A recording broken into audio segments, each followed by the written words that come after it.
Namaste Krishna Rao garu. Welcome to IYRTalks English session. Of late, there is a big controversy that is raising between the opposition ruled states and the BJP regarding the Women's Reservation Bill and Delimitation Act. Opposition leaders, they talked about north-south divide, the south not getting good representation, and so big controversy is rising up. And in fact, Modi, as yesterday said, he has in the parliament he said all the fears whatever the opposition people have allayed, he said don't worry about that, everything will be done in a proper way. So this being the case, and he said you please cooperate, and if you want you take the credit for yourself, but what we want is the implementation of this bill. So I don't know whether it's going to get passed or not. So what is your reflection on this issue?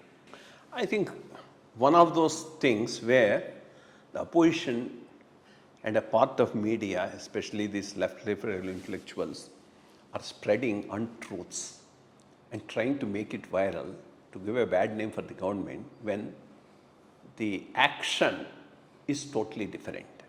They try to project as if this delimitation is going to be done based upon the 2011 census population.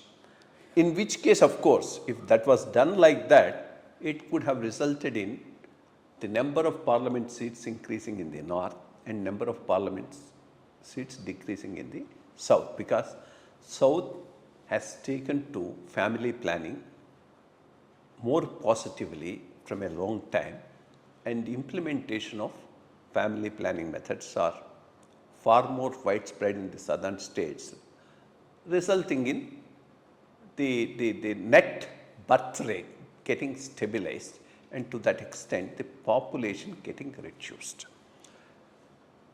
If it was made on the basis of population, yes, there was an issue, but even without allowing government to clarify the issue, not even reading the bill that has been proposed there, these fellows were spreading all sorts of nonsense across the country. And the DMK fellow says, you will see old DMK if this implemented, etc., etc. Then government had to clarify, stating that this particular delimitation has nothing to do with population. It's not based upon population census. It is across the board 50% increase in the seats in all states, and trying to accommodate women members within those increased states, so that there is a representation for women. And now, of course, whether this would come through the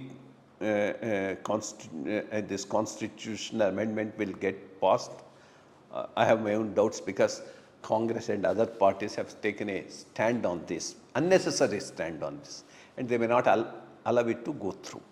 But as it is, it's a welcome step, because it's not related to the population, and it's only an across the board increase which benefits all the states. Nowadays, the constituencies also are becoming very, very big.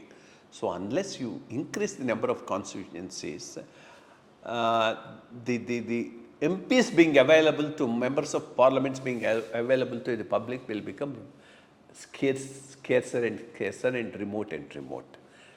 The delimitation actually has to be done based upon census population. But if it is done based upon census population, there is a possibility of southern states losing the seats and northern states gaining. So this issue was raised when Mrs. Gandhi was the Prime Minister by the then Tamil Nadu Chief Minister Karunanidhi. He told, Government of India policy is family planning, and the southern states have taken to it more proactively, and we were implementing the family planning methods properly, and people have also accepted that. So there is a net decrease in the population of the southern states, whereas there is a net increase in the population of the northern states. If you are going to make census as the basis for delimitation, the number of seats in the north will go up and number of seats in the South will come down. So this should not be the case. This principle was accepted by Mrs. Gandhi, and they decided to freeze the number of seats based upon the 1971 census and only reopen it in 2024 or 26. So that's the time we are now in. But even now also, even during this period of 70 to 2024 or 26, or 21 or 26, the North India adoption of family planning methods has not been all that encouraging. So the population is growing there. Even if you make it on the basis of 2026 census, the North Indian seats are going to go up and South Indian seats are going to come down. So that issue is still to come. As and when 2026 census is completed, yes, this issue will come, and South definitely has a point there. And I don't think any government in its census would try to use the even 2026 population as the basis for delimitation. What is now proposed is across the board increase, which benefits South as much as the North.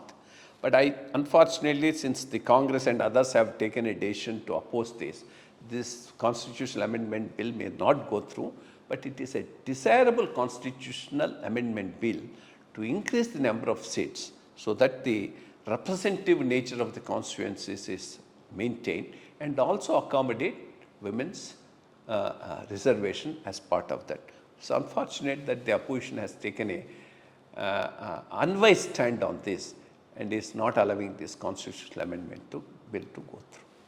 Anyway, let's hope that good sense will prevail on opposition and we'll have a solution for this problem.